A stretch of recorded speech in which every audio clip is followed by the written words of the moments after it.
The red sun of Cathera was setting behind the tall purple trees when Dr. Kim Tae-ho saw the alien ship land. He put down his coffee cup and watched through the window of the research station. The ship was smooth and white, like a giant egg floating down from the sky. "They're here," Commander Park So-jin said, walking into the room. She was a tall woman with short black hair and serious eyes. The Valthani delegation arrived 20 minutes early. Tae-ho nodded. He had been on planet Cathera for 3 months now, studying the local animals. The planet was beautiful, but dangerous. Giant creatures lived in the forests, and the biggest of them all was the Shadow Maw. It was like a huge cat, but it could change colors like a chameleon. Most people were afraid of it. Member So-jin said, "We need to make a good impression." This is the first time the Valthani have visited a human research station. Through the window, Tae-ho could see the aliens coming out of their ship. They looked like humans, but with blue skin that sparkled in the light. They had 4 arms instead of 2, and their eyes were bigger and purple. The group walked slowly toward the research station. "There's a young one with them," Tae-ho said, pointing to a small figure at the back of the group. So-jin looked where he was pointing. "That must be Nira. The report said she was coming with Elder Voss. She's his student." The young alien girl stayed far behind the others. Even from a distance, Tae-ho could see that she was scared. Her purple eyes kept looking around, watching everything. When she looked at the human buildings, she seemed ready to run away. The Valthani group reached the main building. Elder Voss was old, with silver skin and white hair. He spoke good English. "Greetings," he said to Commander Park. "We thank you for welcoming us to your world." "Welcome to Research Station Alpha," So-jin replied. "We're happy to have you here." But Nira did not look happy. She stood behind Elder Voss, her 4 arms wrapped around herself. Her big purple eyes watched every human movement. When Dr. Lee Hai-jin, the team psychologist, smiled at her, Nira stepped back. "Please, come inside," So-jin said. "We have prepared a meeting room for you." The group walked into the building. Nira was the last to enter. She kept looking back. At the door, as if she wanted to escape, Tae-ho noticed that she was very young, maybe 16 in human years. Her blue skin was darker than the others, and she had silver marks on her arms. In the meeting room, the humans and aliens sat around a big table. Elder Voss began talking about trade and friendship between their peoples. But Nira did not listen. She was watching the humans, studying them like they were dangerous animals. "Our people have heard many stories about humans," Elder Voss said. "Some say you are great builders. Others say you are fierce hunters. We prefer to think of ourselves as explorers," So-jin replied. "We come to learn, not to conquer." Nira's eyes moved to Tae-ho when he spoke. "I'm a scientist," he said. "I study the animals here. They are amazing creatures." "What kind of animals?" Elder Voss asked. "All kinds. But I spend most of my time studying the Shadow Maw. It's the biggest predator on this planet." When Tae-ho said Shadow Maw, Nira's eyes went wide. She looked scared and confused. In Valthani culture, only the most dangerous beings would try to get close to apex predators. "You study the Shadow Maw?" Elder Voss asked, surprised. "That is... very brave." Tae-ho smiled. "Not brave, just patient. I watch them from far away. They're incredible animals, very smart, very protective of their families." Nira listened to every word. The way Tae-ho talked about the deadly creatures made her nervous. He sounded like he liked them. To her, this seemed wrong. Predators were meant to be feared, not admired. After the meeting, the Valthani were given rooms in the guest building. Nira's room was small but comfortable. She sat by the window, looking out at the forest. The purple trees moved in the wind, and strange sounds came from the darkness. She could see lights in the main research building. The humans were still working, even though it was night. Through another window, she could see Taeho at his desk. He was writing something and looking at pictures on his computer. Nira was curious, but also afraid. Her grandmother had told her stories about humans. They were pack hunters, she said. They worked together to kill their prey. They were smart and patient, which made them dangerous. But these humans seemed different from the stories. They were polite and friendly. They offered food and comfortable rooms. Still, Nira could not forget what her grandmother had said. The next morning, Nira woke up early. She looked outside and saw Taeho walking toward the forest. He was carrying a big bag and some strange equipment. He walked alone, which surprised her. In the stories, humans always hunted in groups. She watched him disappear into the purple trees. Where was he going? What was he doing in the forest? Our curiosity was stronger than her fear. Nira left her room quietly. She did not want Elder Voss to know she was following a human. She walked to the edge of the forest and looked for Taeho's footprints. The ground was soft, and she could see where he had walked. She followed the trail deeper into the forest. The trees were tall and strange, with leaves that changed color when the wind touched them. She could hear animals moving in the bushes, but she could not see them. After walking for an hour, she found Taeho's camp. He had set up a small shelter near a cliff. He was sitting very still, looking through a pair of binoculars. He was watching something in the distance. Nira hid behind a tree and looked where he was looking. Her heart stopped. In a clearing below the cliff, she could see two big ones and one small one. A family? The creatures were huge, bigger than any animal Nira had ever seen. Their fur was black and gray, and it moved like water. They could change colors to match the rocks and trees around them. The small one was playing, jumping on the big ones and rolling in the grass. Taeho was watching them like they were the most beautiful things in the world. He was writing in a notebook, drawing pictures of what he saw. Sometimes he would smile when the young Shadow Ma did something funny. Nira could not understand it. This human was sitting very close to the most dangerous predators on the planet. He had no weapons, no armor, no protection. But he did not look afraid. He looked ... She stayed hidden and watched him for a long time.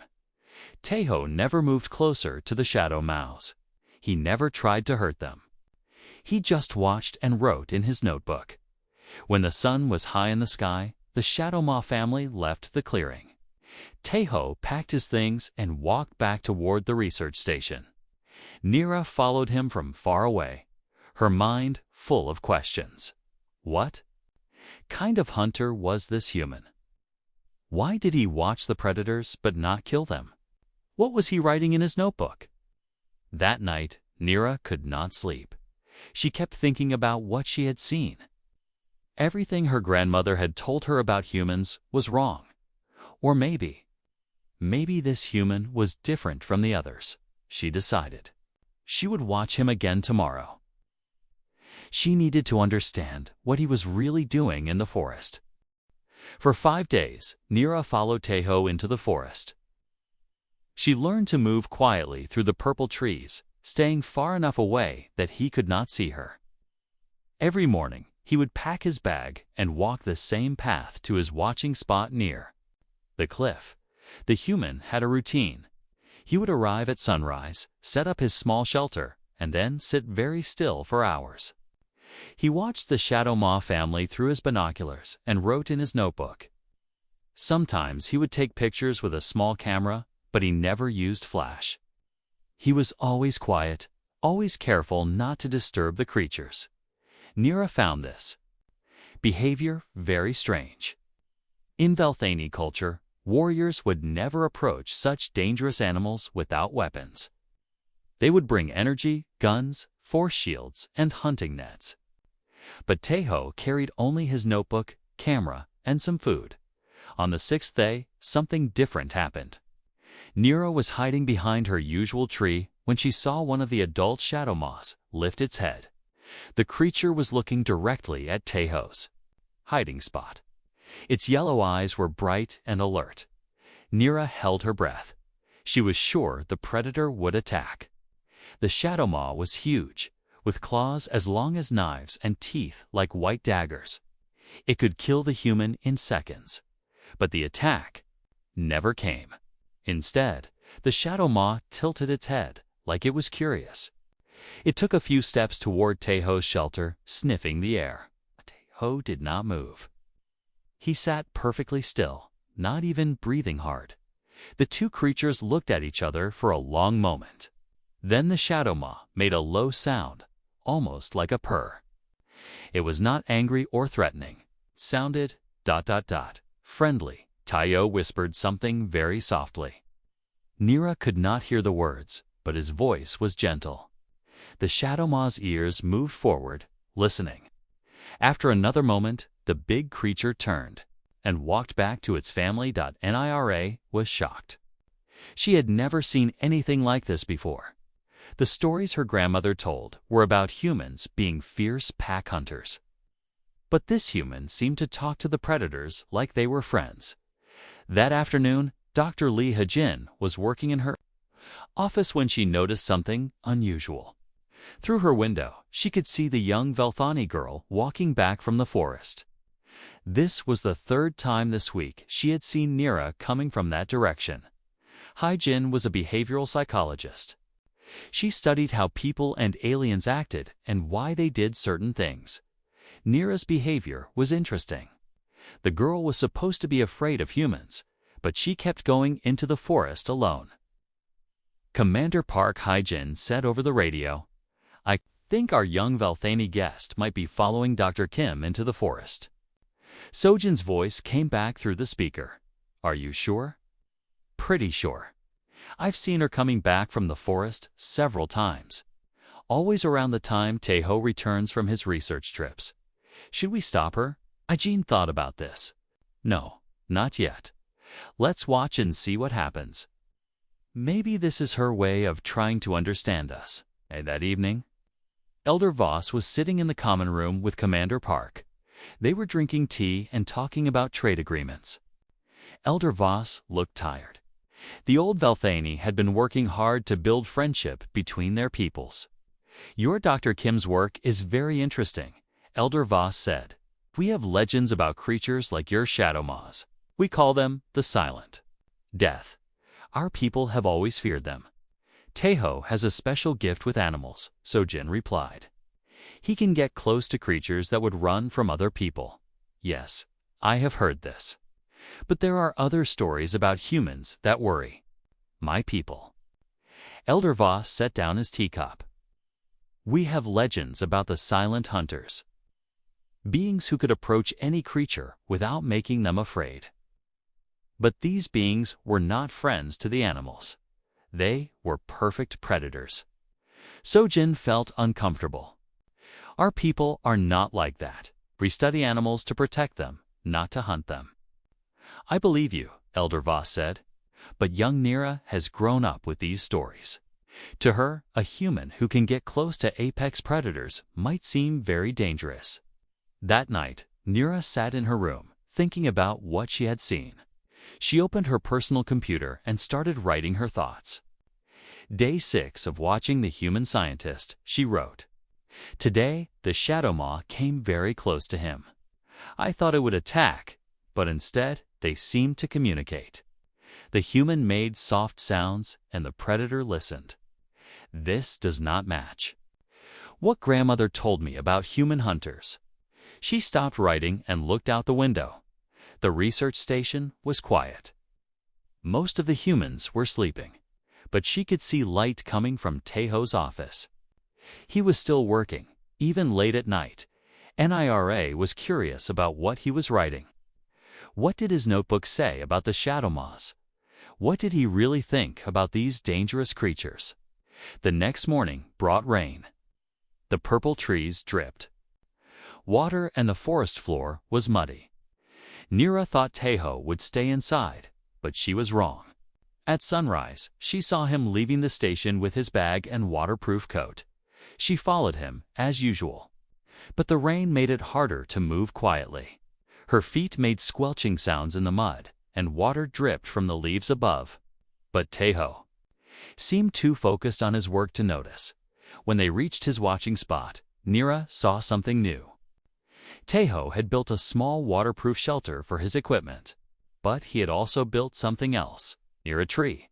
About 50 meters from his main shelter, he had placed a small weather station. It was recording temperature, wind, and rain. Why? Would he need weather information to study animals?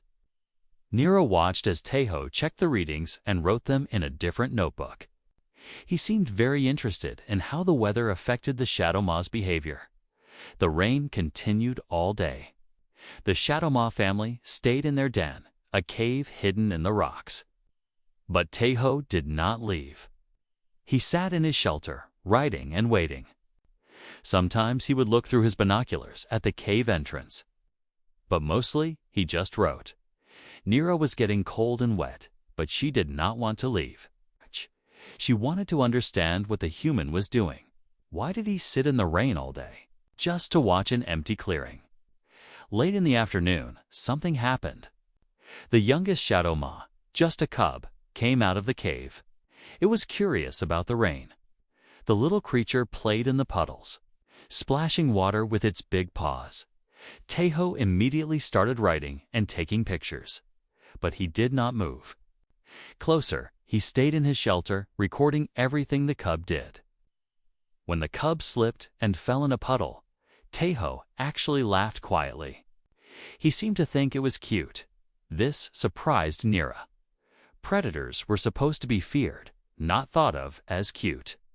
But Taeho was watching the cub like a parent watches their own child. His face was full of warmth and care.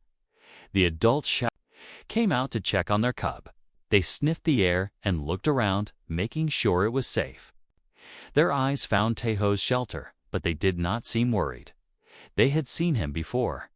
They knew he was not a threat. One of the adults, the female, actually looked directly at Taeho for several seconds. Then she made a soft, chuffing sound. It sounded like she was saying hello.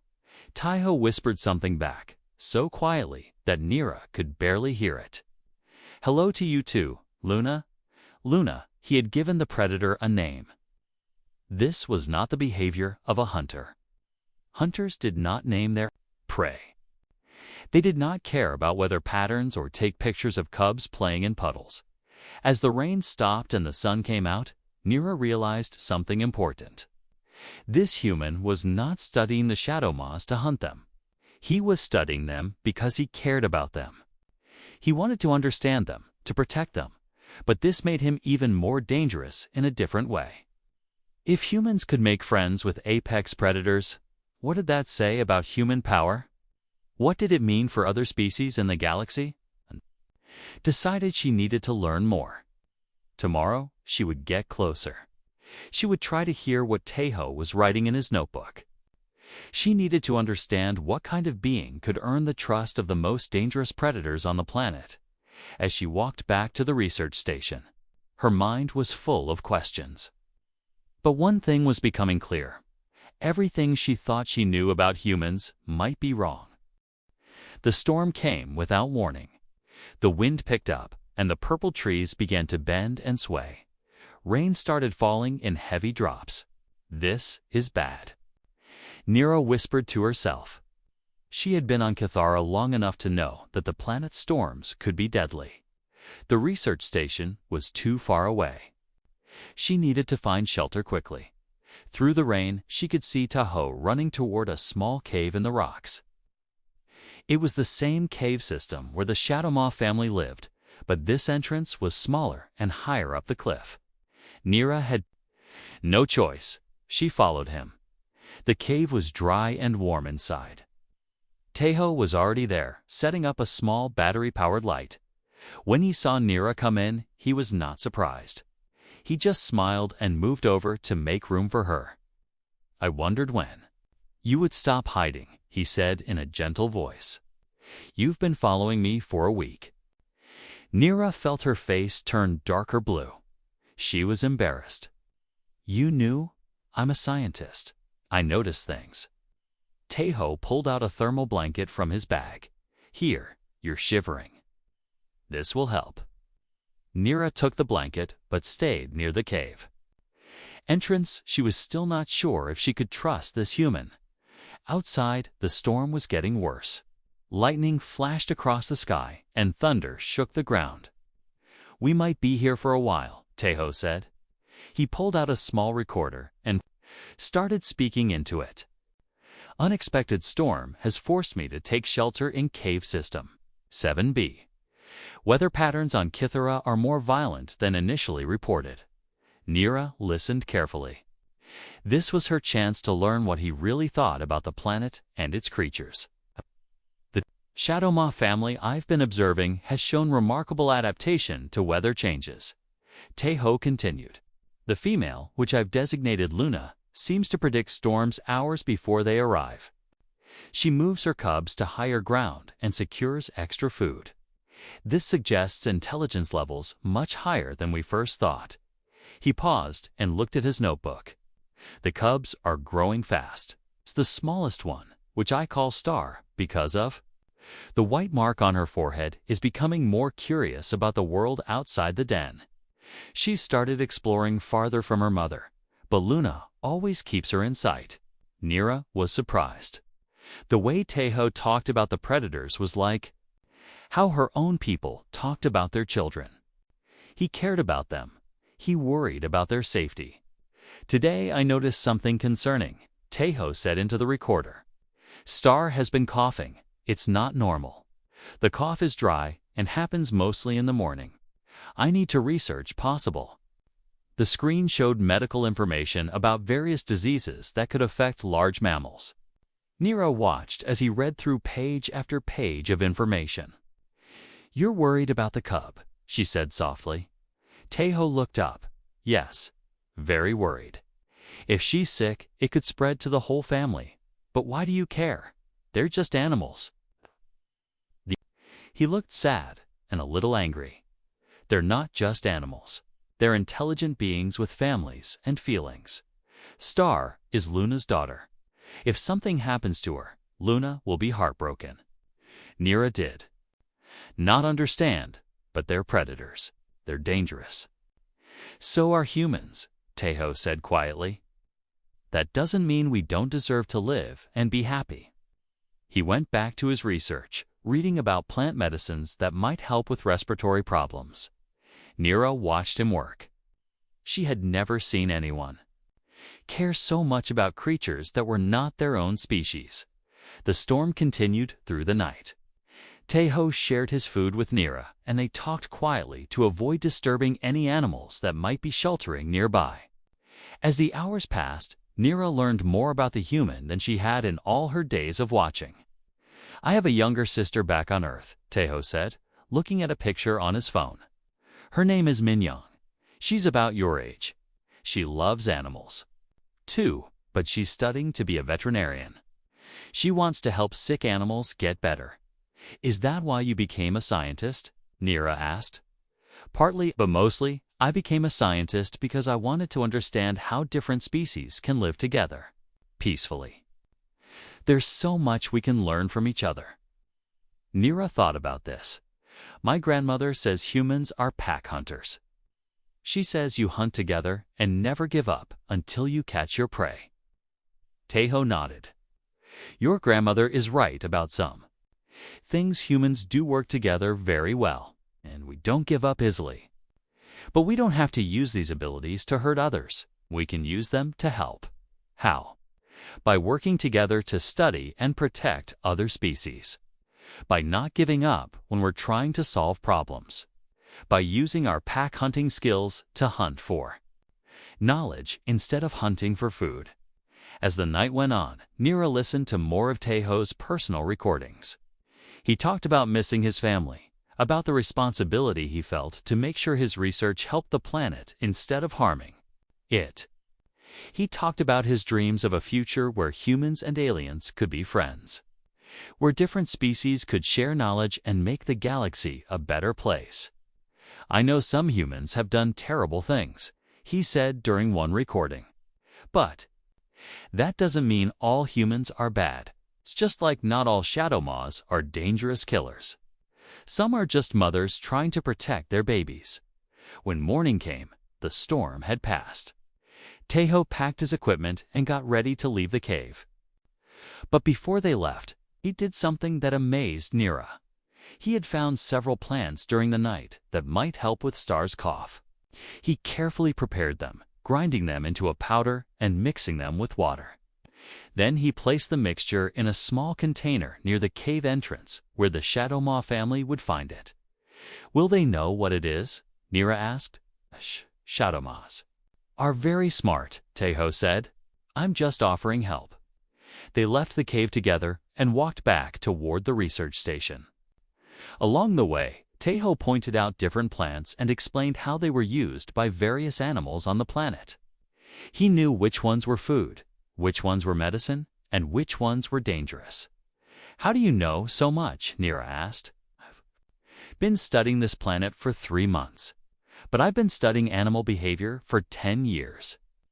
Every planet is different, but the basic rules are the same. Animals want to live, to have families, to be safe. Just like we do." When they reached the research station, Nira felt different. She was still cautious around humans, but she was no longer afraid of Taeho. She had seen him work through the night to help a sick animal that most people would consider dangerous. She had heard him talk about his family with love and his work with passion. "Can I ask you something?" she said as they reached the main building. "Of course. In your recordings, you said you hope different species can be friends. Do you really think that's possible?" Taeho smiled. "I think we're already making progress. A week ago, you were afraid to be in the same room with me. Now we spent the whole night talking in a cave. If we can do it, anyone can." Nira thought about this as she walked back to her room. Maybe Taeho was right. Maybe the scary stories about humans were not the whole truth. Maybe some humans really were different. That afternoon, she made a decision. Instead of hiding and watching from far away, she would ask Taeho if she could come with him to study the Shadow Maws. She wanted to learn more about these creatures and about the human who cared for them. But first, she wanted to see if the medicine had worked. She wanted to know if Star was feeling better. Because if a human could help a Shadow Maw cub get well, maybe there really was hope for friendship between all species. 3 days after the storm, Nira walked openly beside Taeho for the first time. She had asked if she could join his research, and he had said yes without hesitation. Now she was learning to move quietly through the forest and to observe animals without frightening them. "Look," Taeho whispered, pointing toward the clearing. "Star is feeling much better." Nira could see the young Shadow Maw cub playing with her siblings. The cough was gone, and she was running and jumping like a healthy young predator should. Luna watched her children with careful eyes, but she seemed more relaxed than before. "The medicine worked," Nira said, amazed. "Luna is a good mother. She knew what to do with it." Taeho made notes in his book. "Shadow Maw intelligence continues to surprise me. They understand concepts that some other species cannot grasp."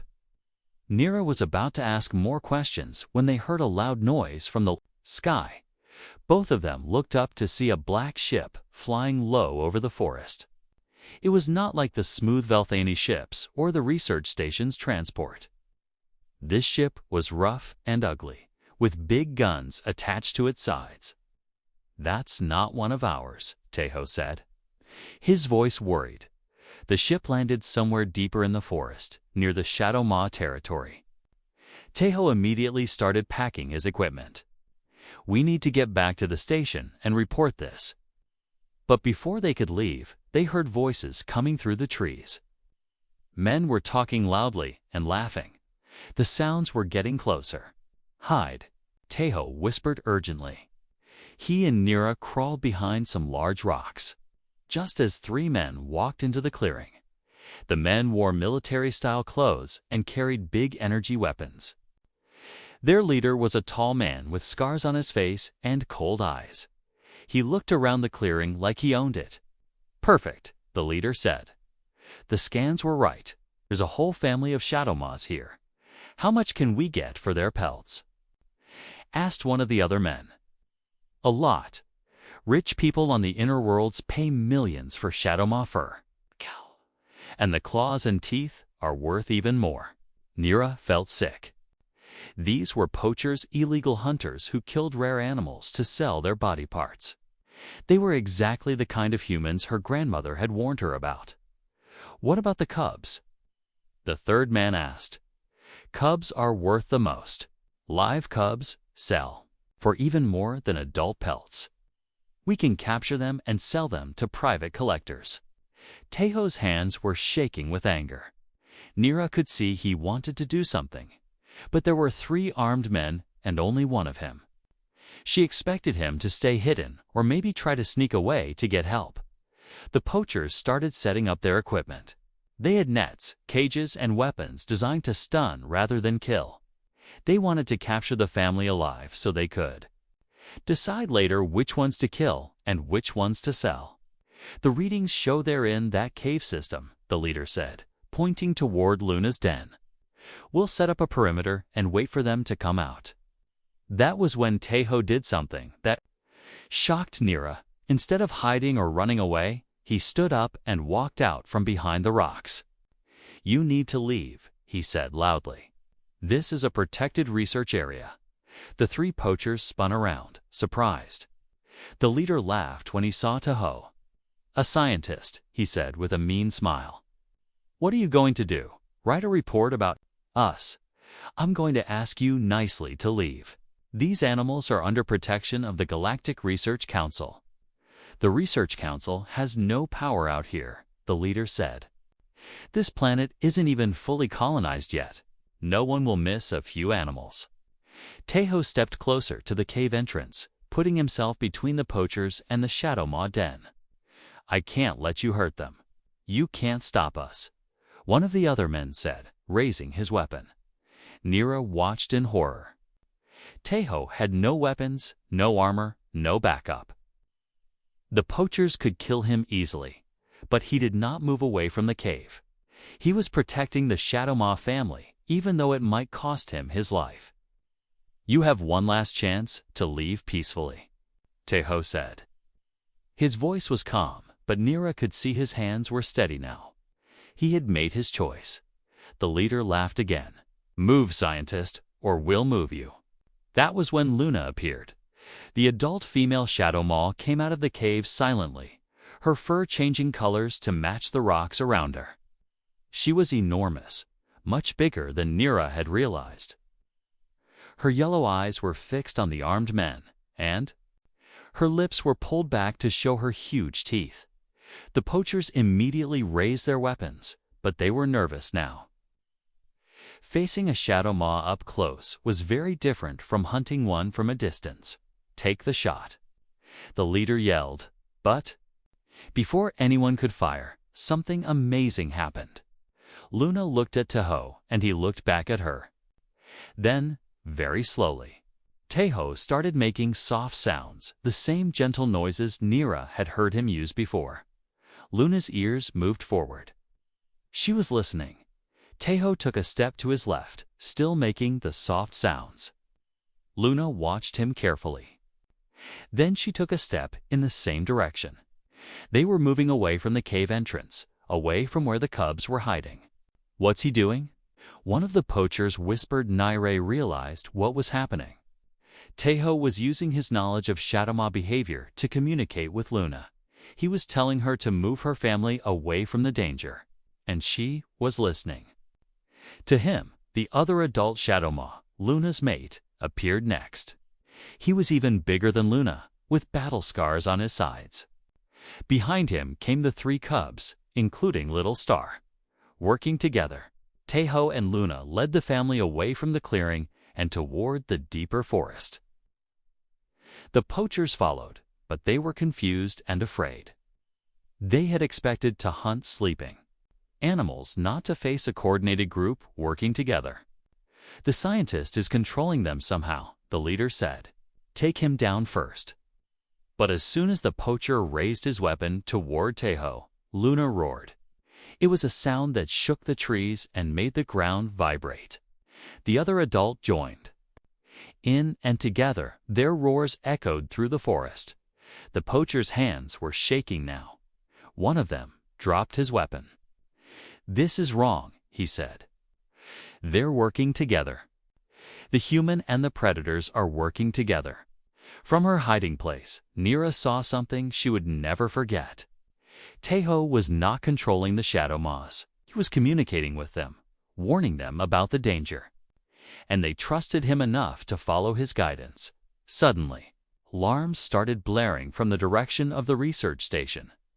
Commander Park's voice came over the radio that Taeho carried. Security alert! Unknown armed vessel detected. Personnel returned to base immediately. Security team is en route to investigate. The sound of approaching aircraft filled the air. The poachers realized they were trapped. The legal authorities were coming, and they were caught in the act of trying to kill protected animals. We're leaving, the leader shouted. Back to the ship, the three men ran toward their ugly black vessel, abandoning their equipment. Within minutes, their ship was lifting off and flying away. Taeho sat down heavily on a rock. His hands were shaking again, but this time it was from relief. Luna approached him slowly and made a soft, chuffing sound. She was checking to make sure he was not hurt. Thank you, Taeho whispered to her. Thank you for trusting me. Luna touched his shoulder gently with her huge paw, then called to her family. Together, the shadow maws disappeared back into the forest. Nira came out of her hiding place. She was shaking too, but not from fear. She was shaking from amazement. You could have been killed, she said. I couldn't let them hurt the family. Taeho replied, Luna trusted me to protect them. I couldn't break that trust. But you're just one human against three armed men. Taeho smiled tiredly. I wasn't alone. Luna and her mate were there. We protected each other. As they walked back to the research station, Nira thought about what she had seen. The poachers had been exactly like the humans in her grandmother's scary stories, violent, greedy, and cruel. But Taeho had been willing to die to protect animals that most people would consider dangerous monsters. For the first time, Nira understood that not all humans were the same. Some were hunters and killers, but others, like Taeho, were protectors and friends. The test had come, and Taeho had proven what kind of human he really was. 2 weeks had passed since the poacher attack. The research station was back to normal, but something had changed in the forest. The Shadowmaw family had moved their den closer to Taeho's observation post. It was as if they wanted to be near the human who had protected them. Nira sat beside Taeho in his small shelter, watching the clearing through binoculars. She had become his official research partner, with Elder Voss's permission. Every day she learned more about the amazing creatures that lived on her temporary home planet. Look, Taeho whispered excitedly. Luna is bringing the cubs closer. Through the binoculars, Nira could see the magnificent female Shadowmaw walking toward their hiding spot. Behind her came all three cubs, including Little Star. The cubs were much bigger now, but they still followed their mother everywhere. This is unusual, Nira said. In all the weeks you've been watching them, they've never come this close. I know. Something's different today. Luna stopped about 10 meters from their shelter. She looked directly at the place where Taeho and Nira were hiding. Her yellow eyes were calm and intelligent. Then she made a soft, chuffing sound, the same sound she used to call her cubs. She's calling to us, Taeho said in amazement. Should we go out there? Taeho thought carefully.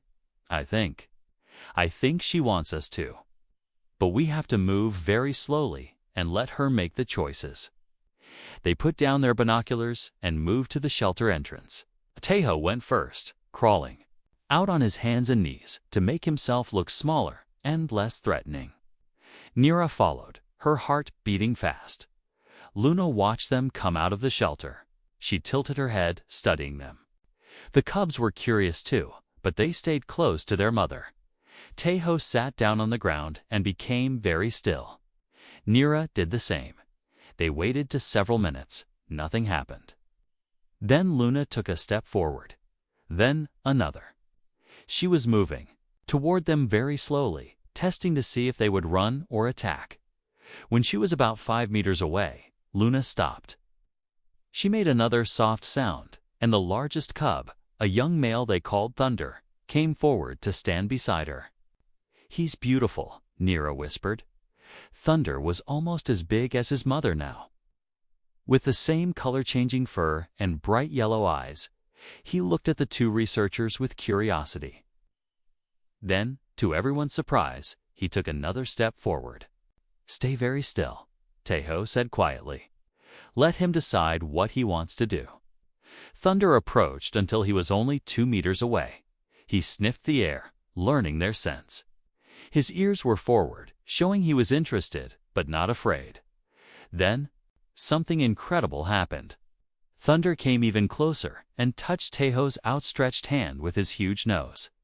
Nira held her breath. This was the moment that proved everything. The young shadow maw, one of the most dangerous predators on the planet, was choosing to make contact with the human who had been watching his family for months. Tejo's eyes filled with tears, stayed perfectly still as Thunder sniffed his hand and then his arm. The young predator was learning about this strange, soft creature who had been a quiet presence in his world. "Hello, Thunder," Tejo whispered. "It's nice to finally meet you properly." Thunder made a low, rumbling sound, almost like a purr.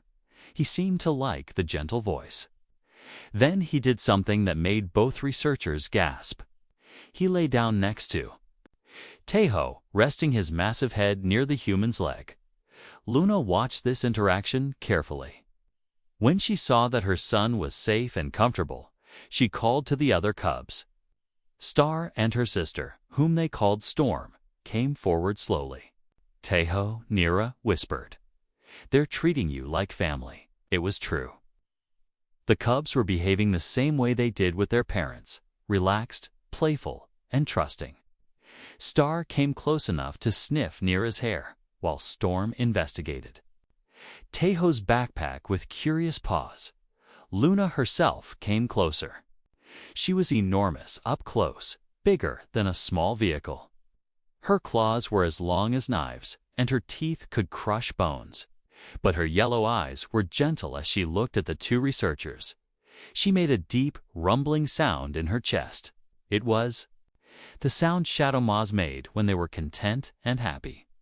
"She's welcoming us," Tejo said in wonder.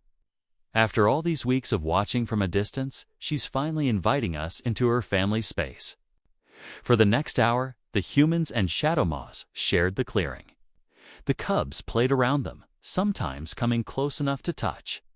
Thunder seemed especially interested in Tejo. Staying near him like a protective friend, Luna lay down nearby, relaxed but alert. She was showing the ultimate sign of trust. She was allowing these strange beings near her most precious possessions. Her children. "This is impossible," Nira said softly. "My grandmother always said that apex predators never trust other species. With their young, it's the most basic rule of survival." "Maybe the rules are different when there's real understanding," Tejo replied. "Luna knows I'm not a threat.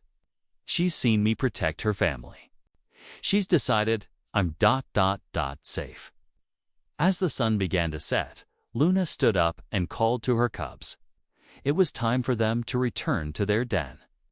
One by one, the young shadow maws came to say goodbye. Thunder rubbed his head against Tejo's shoulder, a gesture of affection. Star touched Nira's hand with her paw, her eyes bright with curiosity. Storm simply looked at both humans for a long moment, as if memorizing their faces. Luna was the last to leave. She approached Tejo and made a sound that was part per part. growl. It was a sound of friendship, of acceptance. Then she turned and led her family back into the forest. Teho and Nira sat in silence for a long time after the shadow moths left. Finally, Nira spoke. "I understand now," she said. "You're not a predator at all. You're something else." "What do you mean?" "You're a protector, a guardian. That's why Luna trusts you with her cubs. She knows you would die before you'd let anything hurt them." Teho smiled. "Is that so different from what your people do? Don't Velthani protect things they care about?" "Yes, but ... we only protect our own species. You protect creatures that aren't even related to you. You risk your life for animals that most people would call monsters. They're not monsters, they're just different. Like you and me." Nira thought about this. Over the past weeks, she had learned that Teho was right. Humans and Velthani were different species, but they could still care about each other. They could still be friends. That evening, Nira sat in her room, writing in her personal journal. "Today, I witnessed something that my grandmother said was impossible," she wrote. "An apex predator family allowed members of another species near their young. But it wasn't really impossible. It happened because trust was built slowly, over time, through consistent actions." She paused and looked out her window toward the forest. "Dr. Kim Tae-ho is not the kind of human my grandmother warned me about. He is not a cold predator who hunts without feeling. He is a being who understands that the strongest creatures are not always the ones with the biggest teeth or sharpest claws. Sometimes the strongest are the ones with the biggest hearts." The next morning, Nira made an important decision. She asked Commander Park if she could extend her stay on Cathera. She wanted to continue working with Teho to study the shadow moths and help protect them. "Are you sure?" Elder Voss asked when she told him. "This means you'll be working closely with humans for many months, I'm sure," Nira said. "I've learned that my fears were based on old stories and misunderstandings. These humans are good people. They want to help, not hurt." 6 months later, Nira and Teho published the first comprehensive study of shadow moth behavior and intelligence. Their work showed that these magnificent predators were not mindless killers, but complex social beings with rich emotional lives. The research station became a model for interspecies cooperation. Velthani and human scientists worked together to protect Kithra's wildlife and learn from each other's knowledge. And in the forest, Luna's family continued to thrive. The cubs grew into strong adults, and Luna had new babies. Sometimes when Teho and Nira visited their old observation post, the shadow moths would come to greet them like old friends. Nira often thought about her grandmother's warnings about humans. The old Velthani had been partly right. Humans could be dangerous pack hunters when they chose to be. But they could also choose to be something else entirely. They could choose to be protectors, guardians, and friends. And that choice, Nira had learned, made all the difference in the galaxy.